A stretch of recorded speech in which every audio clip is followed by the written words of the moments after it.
Power did not begin with modern nations. It began quietly, thousands of years ago, before borders, before flags, before the idea of a world map. This is where the story truly starts.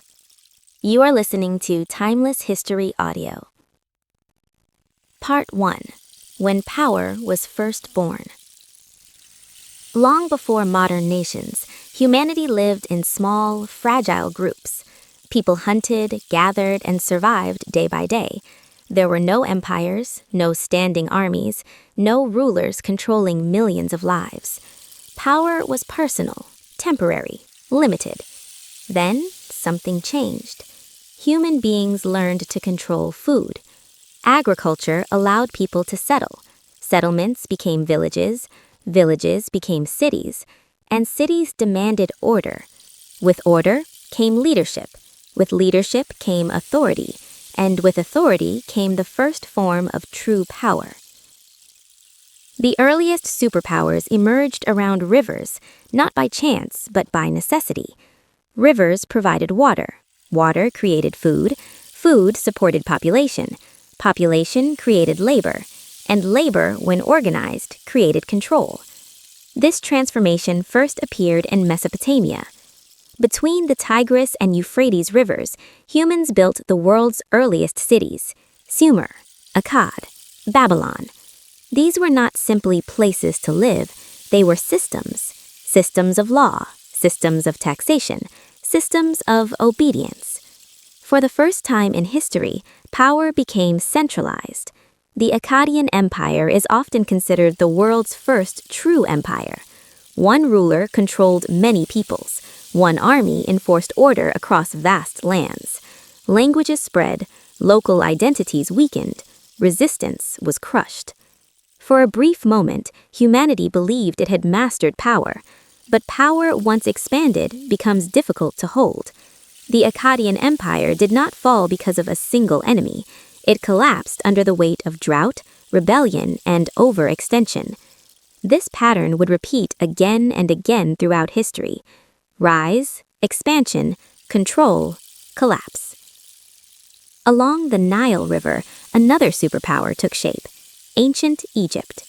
Unlike Mesopotamia's instability, Egypt relied on balance, predictable floods, reliable harvests, and a ruler believed to be divine.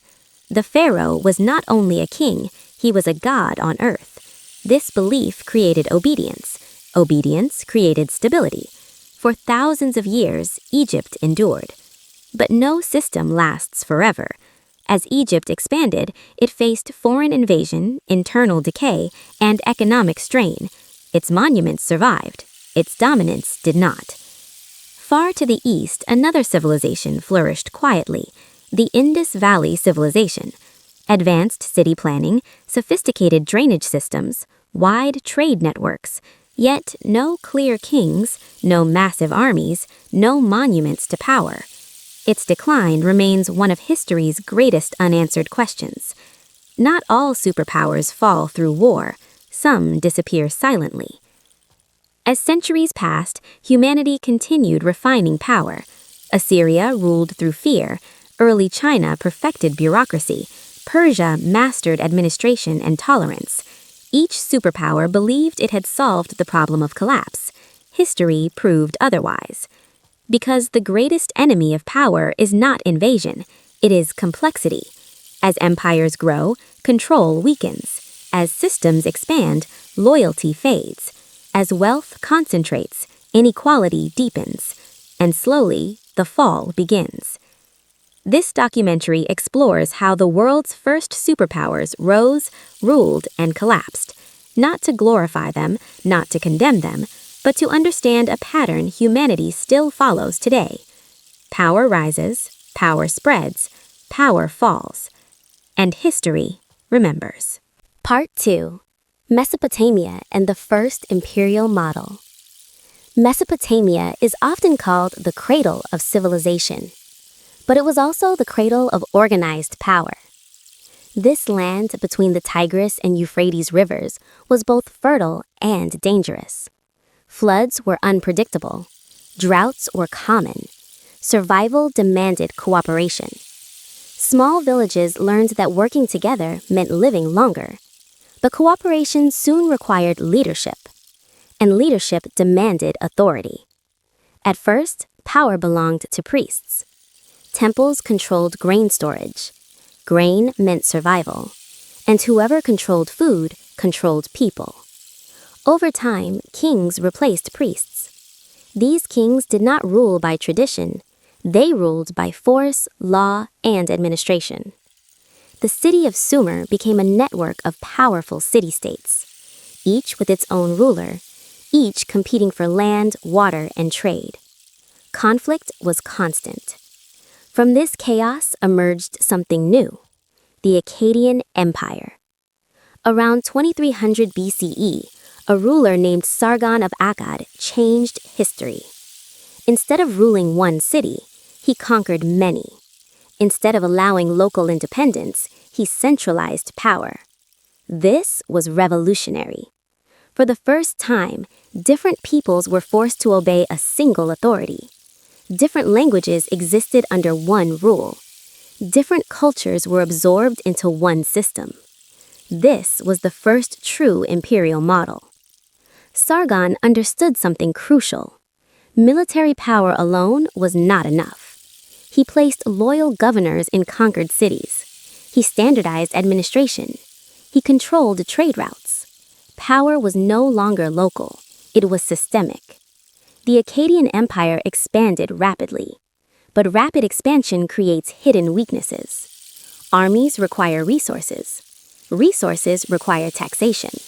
Taxation creates resentment. As distance from the capital increased, control weakened. Local rebellions became common. Communication slowed. Supply lines stretched thin. Then nature intervened. A prolonged drought struck the region. Harvests failed. Famine spread. An empire built on control suddenly lacked food. The Akkadian system collapsed. Not because the idea was wrong, but because the structure was fragile. Yet the model survived. Later civilizations learned from Akkad. Babylon refined law. Under King Hammurabi, power became legal. Rules were written. Punishments were standardized. Justice was defined by the state. This created stability, but also rigidity. When laws failed to adapt, societies break. Babylon eventually fell to external invasion and internal weakness. Still, the Mesopotamian legacy endured. From this region, humanity learned centralized authority, legal systems, bureaucratic administration, imperial expansion. These ideas spread far beyond Mesopotamia. They reached Egypt. They influenced Persia. They shaped the future of empire. But Mesopotamia also revealed a truth. Power grows faster than stability. The more complex a system becomes, the harder it is to sustain. Empires are not destroyed only by enemies. They collapse under their own weight. This lesson would echo across history, again and again and again. In the next part, we turn to a civilization that chose a different path. A civilization built not on chaos, but on balance. Ancient Egypt. The rise and fall of the world's first superpowers. Ancient Egypt. Stability, divinity, and decay. While Mesopotamia struggled with chaos and conflict, another civilization rose along a single, dependable river, the Nile. Unlike the unpredictable rivers of Mesopotamia, the Nile flooded gently and regularly. Every year, it renewed the land. Every year, it brought life. This natural stability shaped Egyptian power.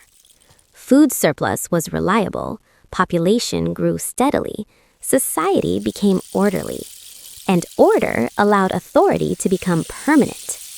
At the center of this system stood the pharaoh. The pharaoh was not merely a king. He was believed to be divine. This belief changed everything. Obedience was not enforced only by soldiers. It was enforced by faith. To disobey the pharaoh was to defy the gods. This created one of the most stable political systems in human history. For thousands of years, Egypt endured. Its power did not rely on constant conquest, it relied on balance. Bureaucrats managed resources, priests controlled belief, workers built monuments not only from force, but from purpose. The pyramids were not just tombs, they were symbols. Symbols of eternal order, symbols of divine authority, symbols of a civilization that believed itself timeless. But stability carries its own danger. When a system lasts too long, it resists change. As centuries passed, Egypt grew confident. Its borders expanded, its wealth increased, and with wealth came inequality. The priesthood gained power, officials grew corrupt, the needs of the people were slowly ignored. Foreign threats emerged. The Hyksos invaded from the north. Later came the Assyrians, then the Persians. Egypt resisted, sometimes successfully, sometimes not. Each invasion weakened the illusion of divine protection. If the pharaoh was a god, why could he be defeated? Slowly, belief eroded. Economic strain followed military conflict. Trade routes shifted, resources drained. The administrative system that once created stability became rigid. Adaptation slowed. Innovation declined. Egypt did not collapse suddenly. It faded. Dynasty by dynasty, century by century. Its monuments remained, its culture survived, but its power was gone. Egypt teaches a different lesson than Mesopotamia. Chaos destroys quickly, stability decays slowly. Both lead to collapse.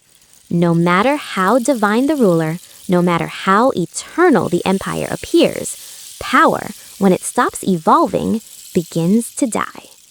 As Egypt's influence weakened, another civilization was already flourishing far to the east, quietly, orderly, mysteriously, the Indus Valley Civilization. And its story would challenge everything humanity thought it knew about power. The rise and fall of the world's first superpowers. The Indus Valley Civilization, power without kings. While Egypt and Mesopotamia built power through kings, gods, and armies, another civilization followed a very different path. Far to the east, along the Indus River and its tributaries, a society emerged that would become one of the ancient world's greatest mysteries. Today, it is known as the Indus Valley Civilization. It flourished around 2600 BCE, at roughly the same time as Egypt's Old Kingdom and Mesopotamia's empires. Yet, its approach to power was unlike anything the world had seen before. The Indus Valley Civilization covered a vast area, stretching across parts of modern-day Pakistan and India. Its cities were enormous for their time. Harappa, Mohenjo-Daro, Dholavira. These were not primitive settlements. They were carefully planned urban centers. Streets followed precise grid patterns. Homes were built with standardized bricks. Drainage systems ran beneath the streets, carrying waste away from living areas. Even today, many modern cities struggle to match this level of urban planning. This alone suggests a high degree of organization. But here is where the mystery deepens. Unlike other ancient superpowers, the Indus Valley Civilization left behind no clear evidence of kings, no royal tombs, no massive palaces, no statues glorifying rulers. There are no large monuments celebrating conquest or divine authority. There are no inscriptions boasting of victories or enemies defeated. This absence is striking. In Egypt, power was carved into stone. In Mesopotamia, it was written into law. In Assyria, it was burned into memory through fear. But in the Indus Valley, power is invisible. This raises a profound question. How did such a vast civilization function without visible rulers? The answer may lie in how the Indus people understood power itself. Archaeological evidence suggests that authority was decentralized. Rather than a single king or ruling elite, power may have been distributed among councils, administrators, or merchant groups. Trade appears to have been central to Indus society. Artifacts from the Indus Valley have been found as far away as Mesopotamia. Seals, beads, pottery, and tools reveal extensive trade networks. These people were not isolated. They were deeply connected to the ancient world. And trade requires trust. It requires systems, standards, rules. The standardized bricks used across Indus cities suggest shared regulations. Weights and measures appear consistent across regions, indicating economic coordination. This was not chaos. It was order without visible domination. Religion, too, appears different. While Egypt worshipped divine kings and Mesopotamia feared unpredictable gods, the Indus spiritual system remains unclear. Some seals depict figures in meditative postures. Others show animals and symbolic imagery. There are no massive temples dominating city centers. This suggests that belief may have been personal rather than centralized. Power in the Indus Valley did not scream. It whispered. And for centuries, it worked. The civilization endured for nearly 700 years. Cities remained clean. Violence appears limited. Weapons are relatively rare compared to other ancient societies. There is little evidence of large-scale warfare. This challenges a long-held assumption in human history that great civilizations must rely on force. The Indus Valley suggests another possibility, that cooperation, regulation, and shared norms can sustain power, at least for a time. But even the most peaceful systems are not immune to collapse. Around 1900 BCE, the Indus Valley civilization began to decline. Cities were gradually abandoned. Urban centers shrank. Trade networks weakened. The decline was slow. There is no evidence of sudden invasion, no burned cities, no mass graves. The fall of the Indus Valley was not violent. It was quiet. Scholars have proposed several theories. Climate change appears to have played a significant role. The monsoon patterns that sustained agriculture may have shifted. Rivers changed course. Some dried up. Others flooded unpredictably. Without reliable water, farming became difficult. Food shortages followed. Trade routes collapsed as cities lost economic importance. As trade declined, so did coordination. Urban life became unsustainable. People began to migrate. Small rural settlements replaced large cities. The sophisticated urban system slowly dissolved. Another theory suggests internal social change. As populations grew, managing cities without centralized authority may have become increasingly difficult.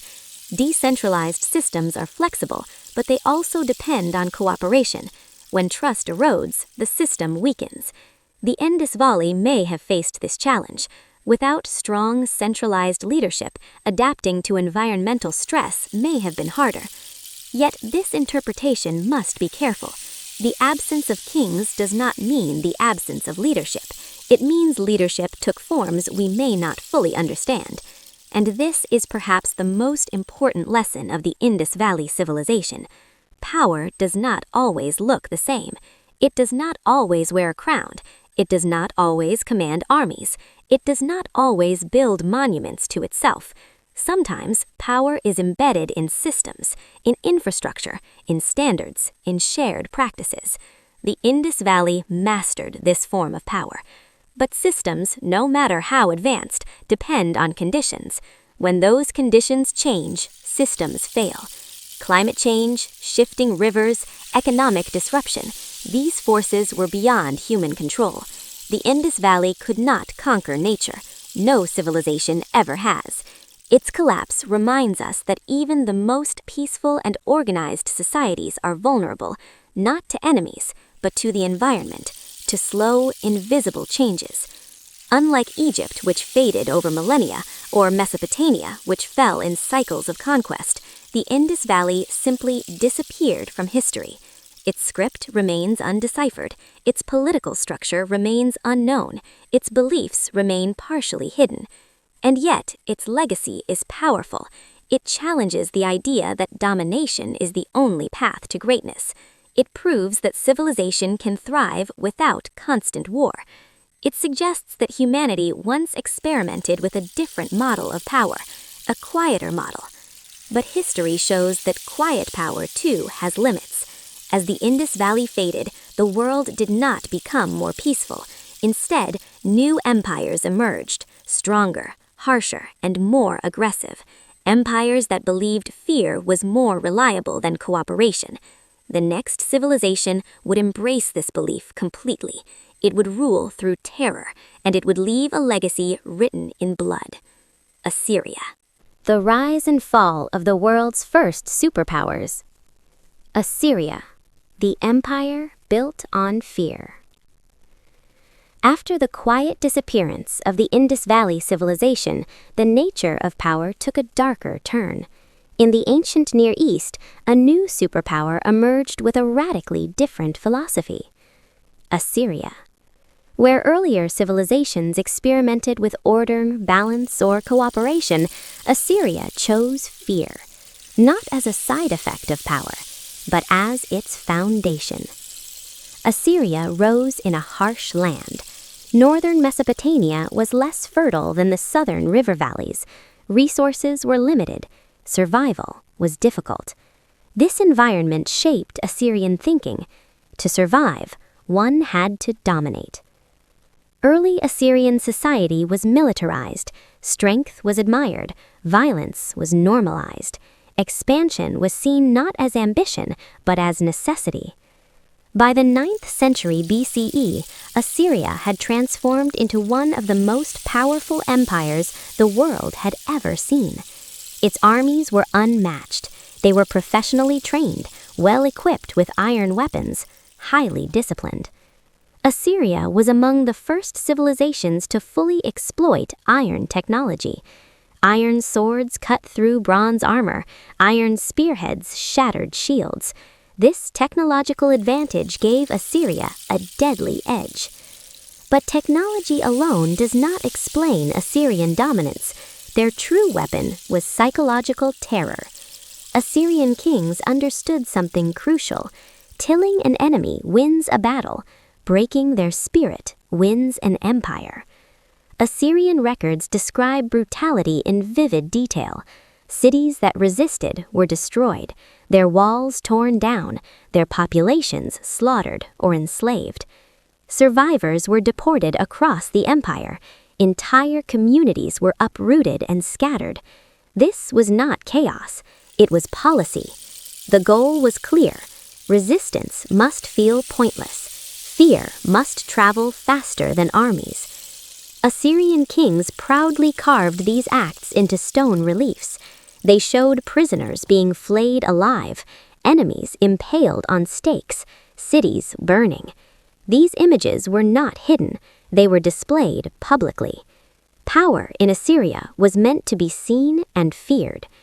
The empire expanded rapidly.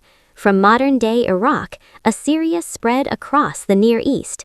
It conquered Babylon. It crushed Israel and Judah. It threatened Egypt.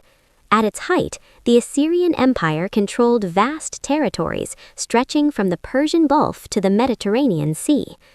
To manage this empire, Assyria developed sophisticated administration. Governors were appointed to provinces. Tribute flowed to the capital. Road networks allowed fast troop movement. On the surface, Assyria was efficient, but beneath the structure lay instability. Fear creates obedience, but not loyalty. Conquered peoples obeyed because they had no choice, not because they believed in the empire. Rebellion never disappeared, it only waited. Assyrian kings ruled constantly at war. Campaigns were launched almost every year. Armies marched endlessly. Resources were drained. Soldiers were exhausted. The empire was strong, but strained. And as Assyria expanded, its enemies learned. They learned its tactics. They adapted to its warfare. They waited for weakness. Inside the empire, another problem grew: the cost of terror. Maintaining a military state is expensive. Armies require food, weapons, and manpower. constant war demands constant taxation. As wealth flowed upward, inequality deepened. Local elites benefited, common people suffered. Economic pressure fueled resentment, not just among conquered peoples, but among Assyrians themselves. Meanwhile, fear-based rule hardened leadership. Assyrian kings trusted violence over diplomacy. This limited flexibility. When problems required negotiation, Assyria responded with force, and force used too often loses its effectiveness. By the late 7th century BCE, cracks began to show. Multiple rebellions erupted simultaneously. Babylon revolted. The Medes, a rising power from the east, challenged Assyrian dominance. Assyria was surrounded. Its armies, once unstoppable, were stretched thin. In 612 BCE, the unthinkable happened. Nineveh, the Assyrian capital, fell. The city was sacked, its walls breached, its palaces burned. The empire collapsed with shocking speed. Within a few years, Assyria ceased to exist as a political power. A civilization that ruled through terror vanished almost overnight. Its cities were abandoned. Its legacy survived only in ruins and records of brutality. Assyria teaches one of history's harshest lessons. Fear can build empires quickly, but it destroys them just as fast. When power relies solely on violence, it creates endless enemies. When leadership knows only force, it loses adaptability. Assyria's fall shocked the ancient world. It proved that even the most terrifying empire could collapse, and it left a vacuum, a space for a new kind of power to emerge, one that learned from Assyria's mistakes, one that ruled not through terror, but through tolerance.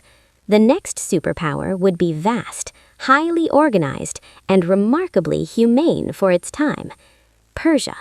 The rise and fall of the world's first superpowers. Persia, the smartest empire. When the Assyrian Empire collapsed, the ancient world held its breath. For centuries, Assyria had dominated through fear. Its fall left a vast power vacuum across the Near East. Into that vacuum stepped a new force, Persia. Unlike Assyria, Persia did not rise through terror alone. It rose through intelligence, organization, and restraint. The Persian Empire began humbly. The Persians were originally a small tribal group living in the Iranian plateau. They were not wealthy, they were not powerful, but they learned. They watched the failures of others. They observed Assyria's brutality. They studied Babylon's laws.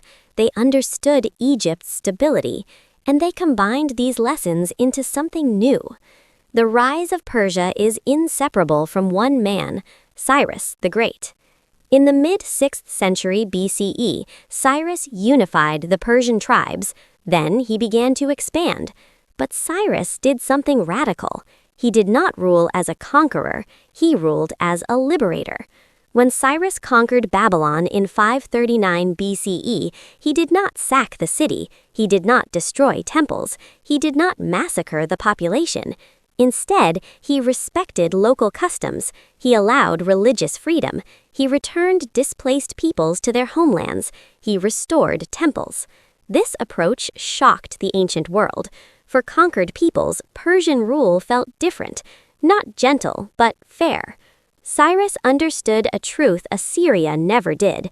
An empire cannot be held together by fear alone. It must also offer stability.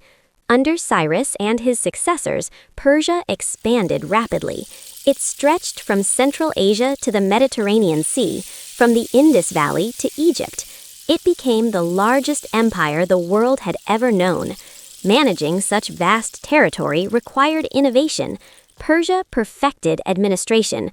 The empire was divided into provinces called satrapies. Each satrapy was governed by a satrap, but power was deliberately divided. Military commanders, tax collectors, and judges operated separately. This prevented any one official from becoming too powerful. It was an early system of checks and balances. Persia also invested heavily in infrastructure. The royal road connected distant regions. Messengers could travel hundreds of miles in days. Communication unified the empire. Standardized coinage facilitated trade. Unified taxation supported the state. Persia did not erase local cultures, it absorbed them.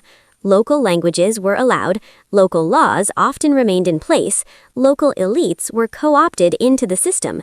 This created loyalty, not love, but acceptance. The Persian kings presented themselves not as gods, but as guardians of order.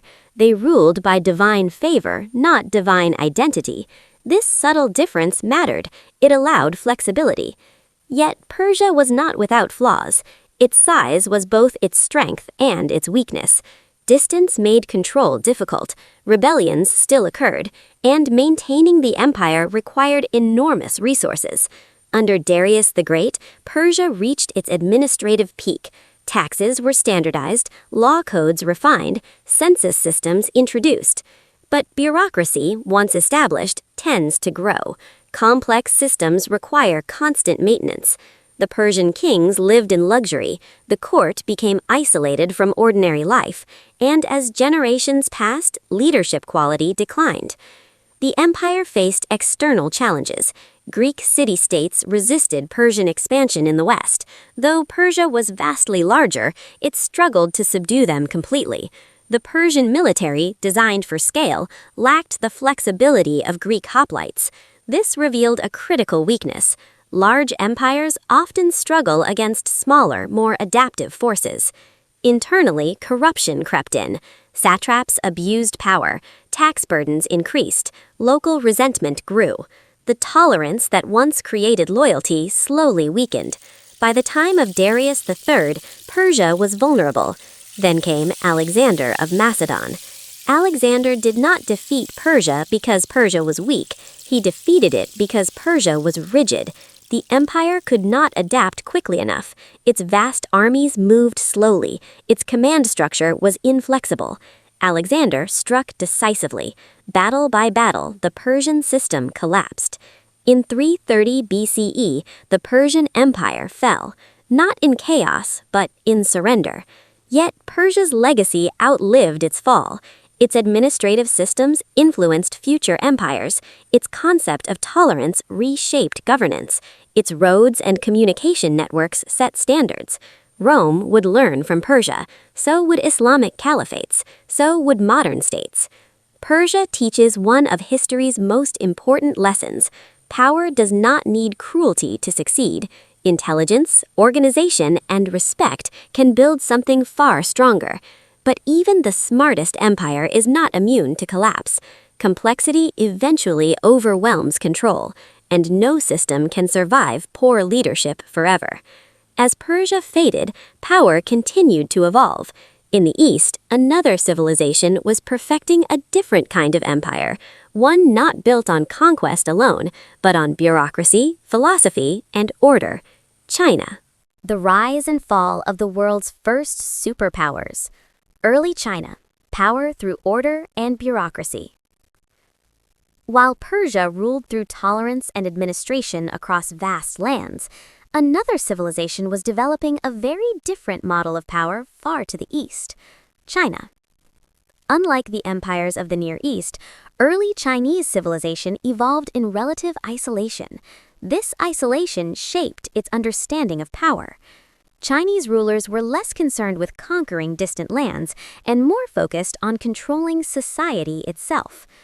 The earliest Chinese dynasties emerged along the Yellow River. This river was both a blessing and a curse. Its floods were unpredictable and often devastating. Entire villages could be wiped out overnight. Survival required coordination on a massive scale.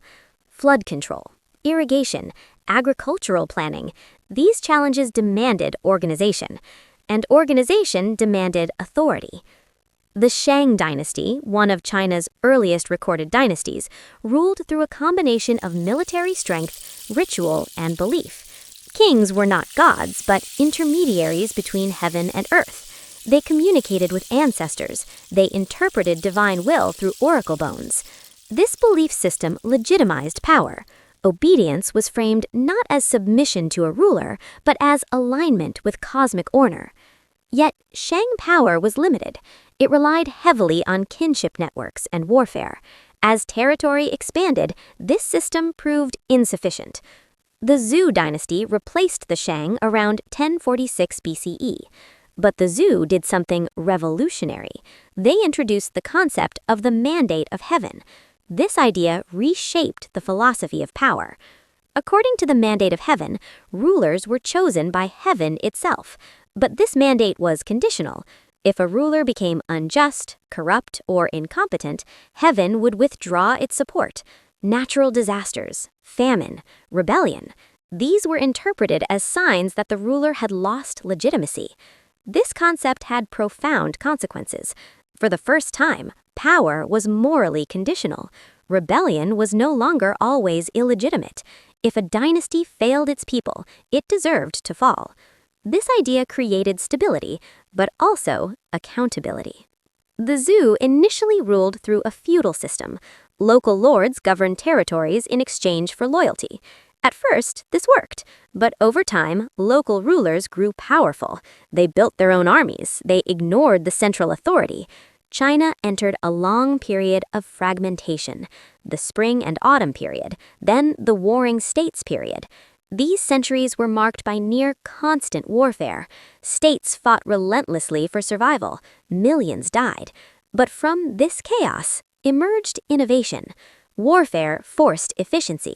Administration became more sophisticated. Merit began to matter more than birth. This period also gave rise to China's greatest philosophers. Confucius taught order, hierarchy, and moral leadership. He believed society functioned best when everyone understood their role. Rulers must be virtuous, officials must be competent, people must be disciplined. Legalist thinkers offered a harsher view. They argued that humans were selfish by nature. Only strict laws and harsh punishments could maintain order. These competing philosophies shaped Chinese governance. Eventually, one state emerged victorious: Qin. Under Qin Shi Huang, China was unified for the first time in 221 BCE. The Qin state embraced legalism fully. Power was centralized absolutely. Feudal lords were stripped of authority. Local identities were erased. Standardization was enforced. Weights and measures were unified. Currency was standardized. Writing systems were regulated. Even axle widths for carts were fixed. This allowed unprecedented control. The Qin built massive infrastructure projects. Roads connected the empire, walls were constructed, early versions of the Great Wall. But this power came at a terrible cost. Forced labor was widespread, punishments were brutal, dissent was crushed, books were burned, scholars were executed. The Qin Empire achieved total control, and it collapsed almost immediately. Within 15 years, rebellion tore it apart. This revealed a critical truth. Total control creates obedience, but also hatred. The dynasty that followed learned from this failure: the Han dynasty. The Han blended legalist structure with Confucian philosophy. This combination would define Chinese governance for centuries. Law enforced order, morality justified authority. The Han developed a professional bureaucracy. Officials were selected based on education and ability rather than noble birth. This was revolutionary. It created a state run by administrators, not warriors. The emperor stood at the center, but governance flowed through layers of officials. This system was resilient. Even when emperors were weak, the bureaucracy functioned. China expanded territorially, trade flourished, population grew. The Silk Road connected China to the wider world. Yet even this system had limits. As the empire grew, bureaucracy became bloated. Corruption spread. Power concentrated in the court. Peasant unrest increased as taxes rose and land ownership concentrated. Natural disasters struck: floods, famines, disease. Once again, the mandate of heaven was questioned. Rebellions erupted. The Han dynasty eventually fell, but unlike other empires, China did not disappear. Its political philosophy endured. Dynasties rose and fell, but the bureaucratic state remained. This continuity is China's greatest contribution to the history of power. It proved that empires could survive collapse, that systems could outlast rulers, that order, once institutionalized, could persist for millennia. Yet, China also confirms a universal pattern. No system is immune to decay. Bureaucracy creates stability, but also stagnation. Merit systems inspire competence, but can become rigid. Centralization enables control, but slows adaptation.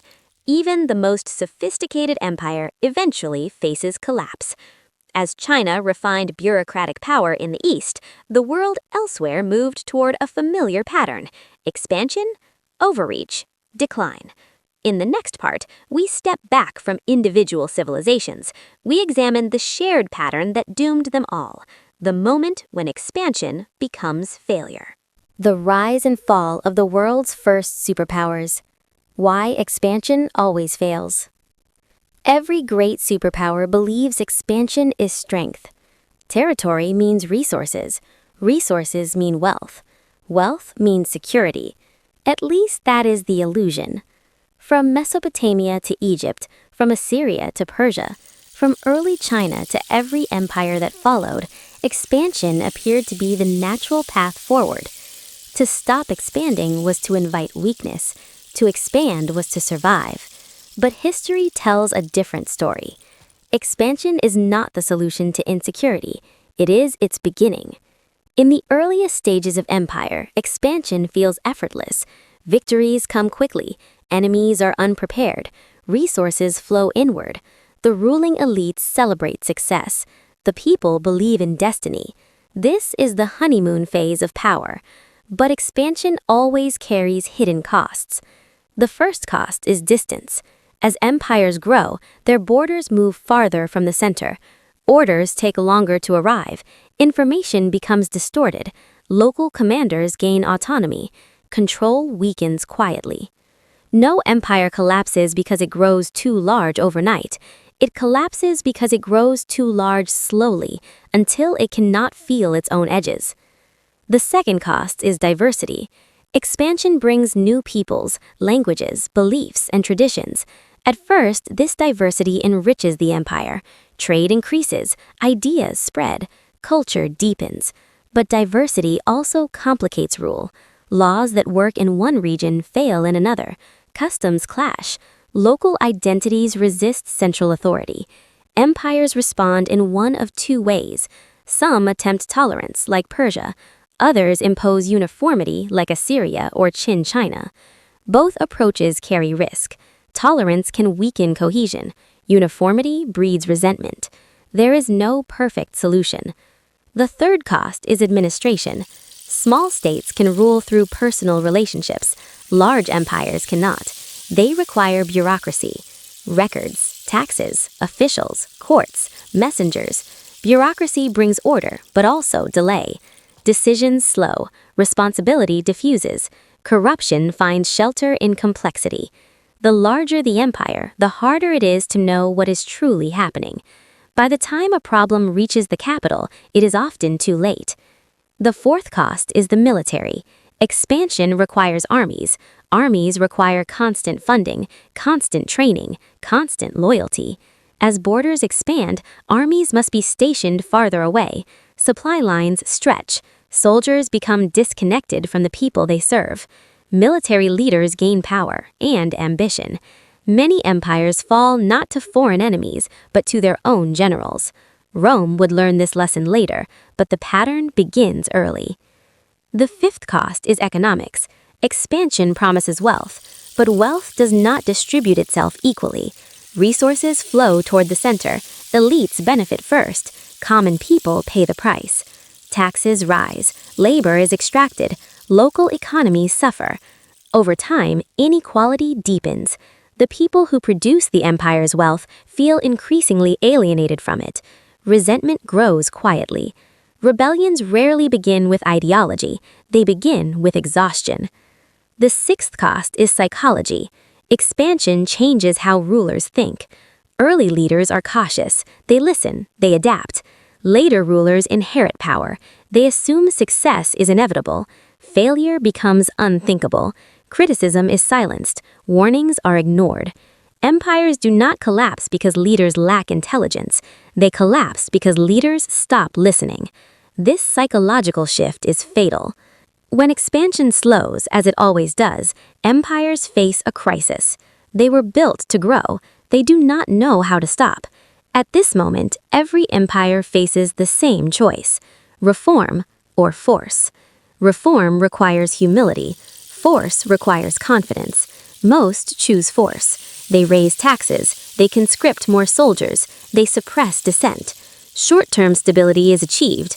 Long-term collapse accelerates. History offers countless examples. Assyria expanded rapidly, then relied on terror to maintain control. When resistance multiplied, fear no longer worked. Persia expanded wisely, but bureaucracy slowed response. When a fast, adaptive enemy appeared, Persia could not react in time. China expanded internally through administration. When bureaucracy hardened, innovation stalled. Egypt expanded cautiously. When belief eroded, power dissolved. Expansion creates complexity. Complexity creates fragility. Fragility invites collapse. There is another cost rarely discussed: identity. As empires expand, the original identity of the state blurs. What does it mean to be Assyrian, Persian, or Egyptian when millions of subjects are not? Empires attempt to create shared myths, divine kings, sacred missions, civilizing narratives. These myths work until reality contradicts them. When people no longer believe the story, power weakens. This is why collapse feels sudden. In reality, belief collapses first. Power follows. Expansion also changes time itself. Early empires think in years. Later empires think in centuries. Long timelines encourage complacency. Problems are postponed, reforms delayed. Future rulers will handle it. They rarely do. Perhaps the greatest illusion of expansion is permanence. Empires begin to believe they are eternal. Monuments reinforce this belief. Pyramids, palaces, walls. Stone whispers promises of immortality. But stone does not rule people. Systems do. And systems decay.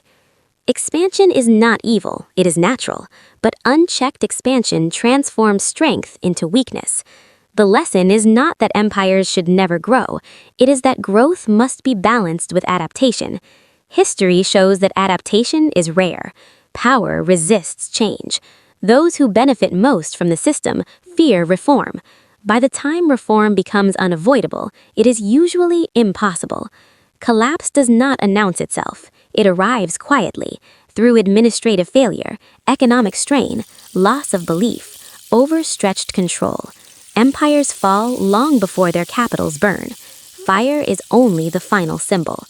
This pattern repeats so consistently that it appears almost inevitable, which leads to a deeper question. If every superpower follows the same path, is collapse inevitable? Or does history offer a final lesson, one that humanity still struggles to learn? In the final chapters of this documentary, we step back even further. We compare these civilizations not as separate stories, but as a single warning written across time. The rise and fall of the world's first superpowers. Patterns of collapse. How every superpower falls. When historians look at fallen empires, they often search for a single cause: a great battle, a powerful enemy, a disastrous decision. But collapse is rarely that simple. No superpower falls because of one mistake. They fall because of patterns. Patterns that repeat across time, culture, geography, and ideology. These patterns are so consistent that collapse begins to feel less like an accident and more like a process.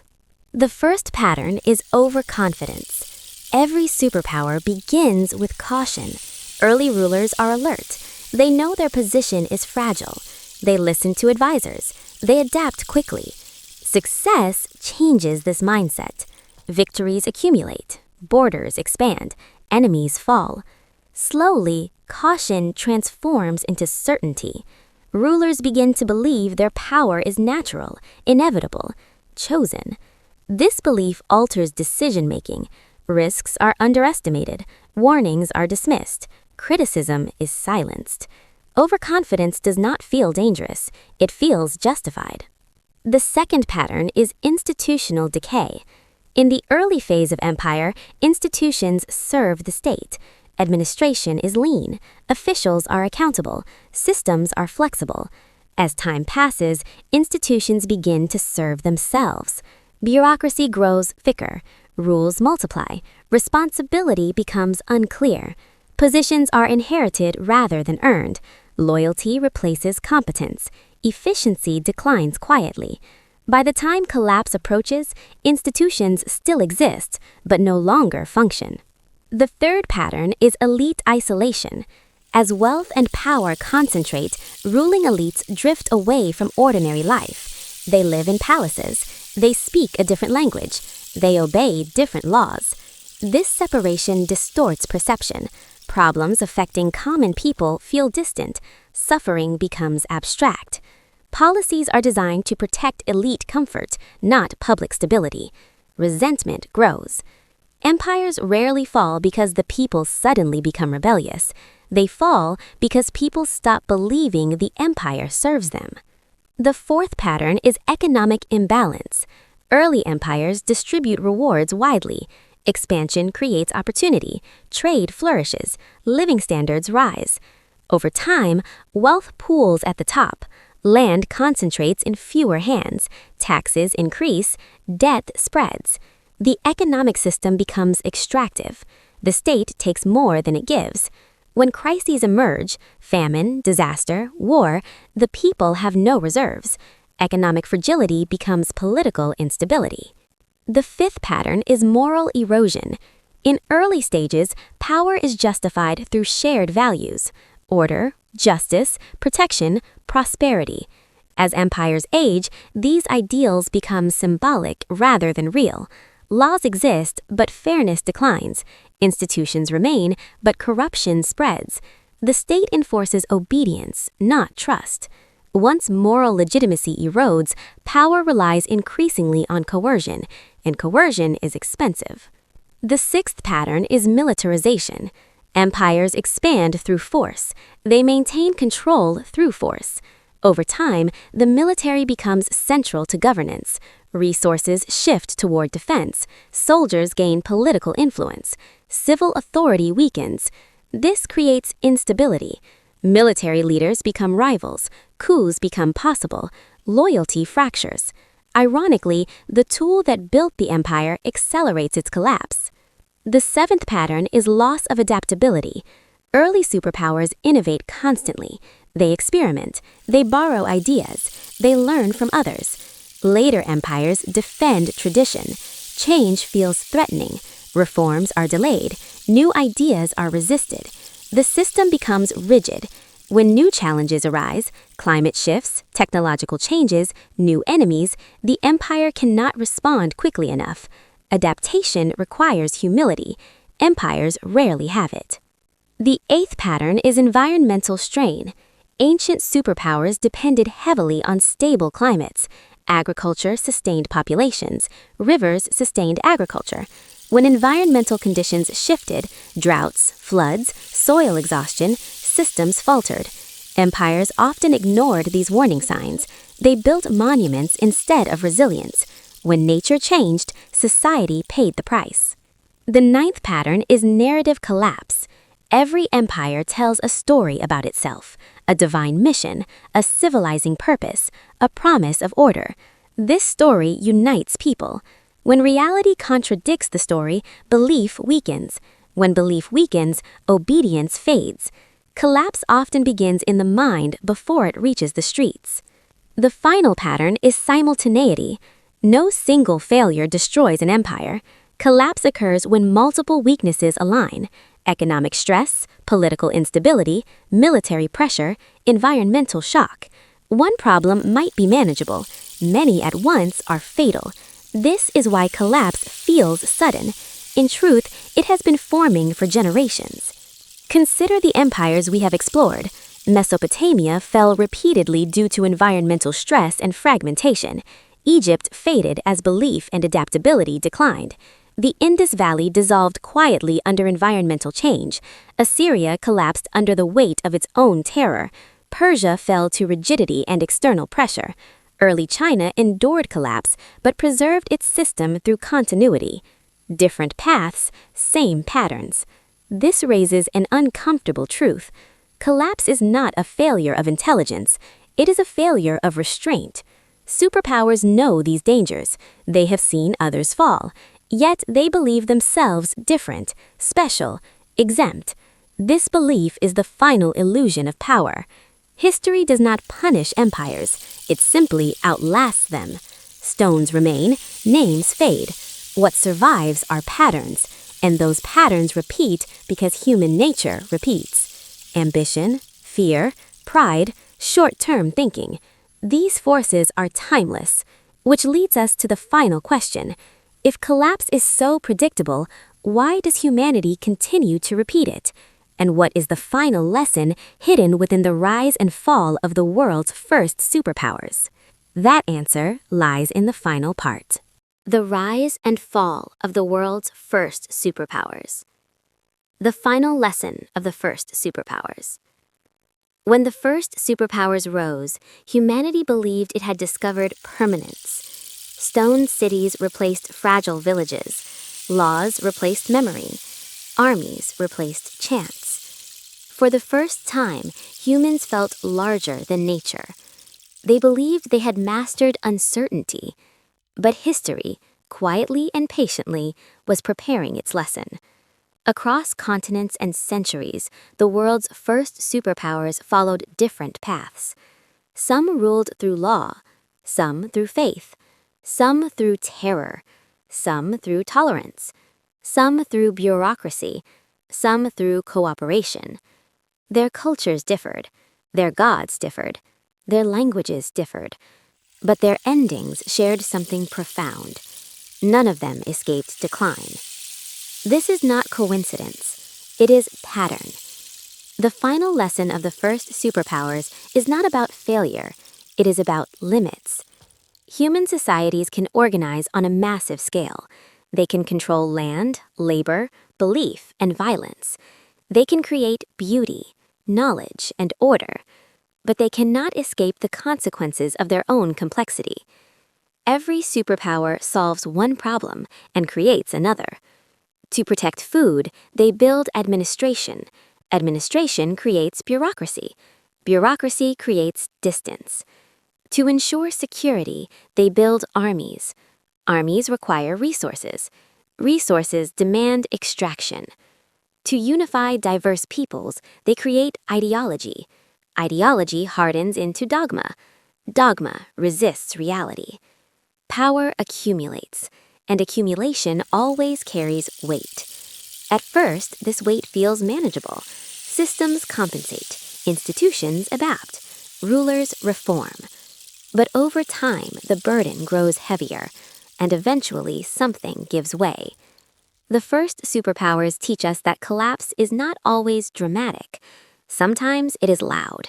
Cities burn, capitals fall, empires shatter overnight. But more often, collapse is quiet. It happens in accounting records, in declining harvests, in ignored petitions, in outdated laws. It happens when leaders stop listening.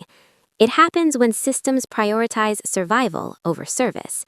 It happens when power forgets why it exists. Perhaps the most important lesson is this. Superpowers do not collapse because people become weak. They collapse because systems become brittle. Brittle systems resist change. They appear strong until pressure reveals their fragility. The first superpowers also reveal a deeper truth about human ambition. Power is rarely satisfied. Security leads to expansion. Expansion leads to complexity. Complexity leads to vulnerability. This cycle is not driven by malice. It is driven by fear. Fear of scarcity, fear of rivals, fear of decline. Empires expand not because they are greedy, but because they are afraid to stop. Stopping feels like surrender. Yet history shows that restraint is strength. Those who fail to restrain themselves eventually lose control. Another lesson lies in belief. Every superpower depends on a story that explains why it deserves authority. Divine kingship, civilizing missions, moral superiority, historical destiny. These stories unify people. They give meaning to sacrifice. But stories must match reality. When reality changes and stories do not, faith erodes. Once belief collapses, power becomes hollow. Force may maintain order briefly, but it cannot restore legitimacy. The first superpowers also teach us that no system is eternal. Not monarchy, not empire, not bureaucracy, not even civilization itself. But this does not mean history is meaningless. On the contrary, the endurance of patterns gives history its power. Each collapse leaves knowledge behind. Egypt left monuments, Mesopotamia left law, Indus left urban planning, Assyria left military organization, Persia left administration, China left bureaucracy and continuity. Civilizations fall, ideas persist. Humanity does not start over, it accumulates experience. This is perhaps the quiet hope hidden in collapse. Failure is not the end of learning, but learning requires memory. When societies forget past collapses, they repeat them. When they remember, they adapt. The final lesson, then, is not pessimism, it is responsibility. Power demands humility. Scale demands restraint. Complexity demands awareness. No superpower, ancient or modern, is exempt from these truths. The world's first superpowers were not primitive experiments. They were sophisticated, intelligent, ambitious societies. They failed not because they lacked knowledge. They failed because knowledge alone is not enough. Wisdom is required. Wisdom to know when to stop expanding. Wisdom to reform before crisis. Wisdom to listen before rebellion. Wisdom to adapt before collapse. History does not ask humanity to abandon power. It asks humanity to understand it, to recognize its patterns, to respect its limits, to remember its cost. The rise and fall of the world's first superpowers is not a closed chapter. It is an unfinished warning, one written not for the past, but for every society that believes it has finally solved the problem of power. History waits, quietly, patiently, and it always has the final word.